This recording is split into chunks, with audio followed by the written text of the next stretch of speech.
Powerful Teaching, a District 155 book study. My name is Steph Suko, and I am an English teacher at Cary Grove. Hi, I am Michelle Kidd, and I am a teacher at Crystal Lake South, and I'm also the divisional leader for Industry and Careers and Wellness. We are so excited to be talking this book with all of you.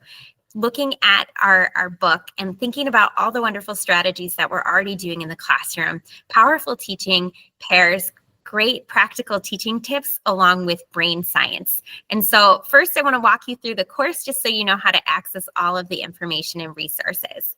So our reading schedule is posted right here along with our weekly modules. So we'll be reading this book over the course of the next 8 weeks and having some asynchronous online Canvas discussions to follow up and to apply what we've been talking about or reading about in our book. So let's take a look now at the reading schedule here. Yep. And as you can see, that the topics have been outlined. For the most part, it's one chapter a week. There are 2 different weeks where the chapters are very interconnected. So chapter 2 and 3 with retrieval practices, and then 7 and 8 tackling challenges. So you'll have 2 chapters for those weeks. And then as you can see, we'll have a discussion each week. When it comes to discussions, we'll be putting our initial thoughts. We'd love to have your thoughts up by Wednesday, so halfway through the week, so that people have time to respond to the great things that you're doing in your classroom. At the beginning and the end, we'll have an introduction Padlet, which allows us to collaborate and get to know each other. And then our final Padlet will encourage us to share and showcase something that we have learned together. And so one of the things that we like so much about this is how we set up each module. And so as Steph said, there's a couple chapters that are 2 and 3, and then they're paired up. But with each module, we corresponded to the chapter in the book. But within each of that, we also included a summary of the major ideas within each chapter. In addition, we wanted to provide you some resources. We think it's not just about the reading of the book, though the book is very, very good. We want you to see what ounces out there that relate back to the book. And so in each module, we have about 3 to 4 articles, usually some podcasts of some sort, and then also a video. Sometimes if there's not a video, there might be 2 podcasts, and then also some PDFs, attached articles, send you to different links, but very organized and laid out for you. So that summary first, some little tidbits to take from it, and then those resources to explore. When you explore those resources, you're going to explore one of them for each, and then you're going to do those prompts. But when we're asking you to try things, we want you to take those prompts and really consider, like, you're reading the chapter, you've tried some of the resources, you've looked at it, and now you're going to respond. We wanted some options there. So we've given you 3 to 4 different prompts for you to reflect on, discuss, and apply in your classroom. We want you trying these out.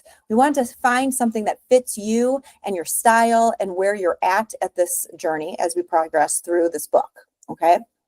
And as teachers, and something that our district does so well is that collaboration piece. Don't hesitate to share a link to a Google Doc or an assignment or something that you're doing. If something really cool comes from what you've been reading and exploring, please share, because we are all learners and we're all learning together. And that's one thing I know we're very excited to engage in these conversations and to learn more about the great things that you're doing with students in your classrooms, in your educational spaces today.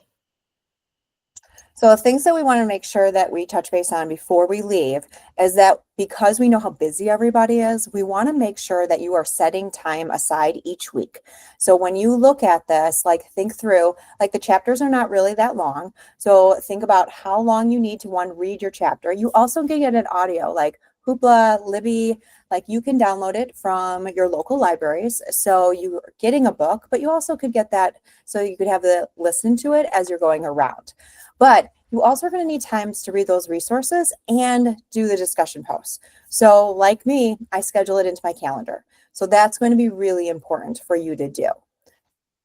And like we said, please make sure you get your initial posts up by Wednesday, and then you conclude by Sunday. So we will be grading Monday morning and taking a look at the great things and great ideas that you've shared, not only throughout the week, but also on that Monday morning. But by getting your initial posts up early, that gives all of us time to learn from you and to learn with you and to respond to your great ideas. So thank you so much for keeping up with that. And reach out to us if you need support or if there's something that we can help you with, because again, we're so excited to learn with you, and thank you for joining us in this book study. And we look forward to hearing all the great things that are happening. All right, thanks. All right. We'll see everybody later, and we're excited for you to get started.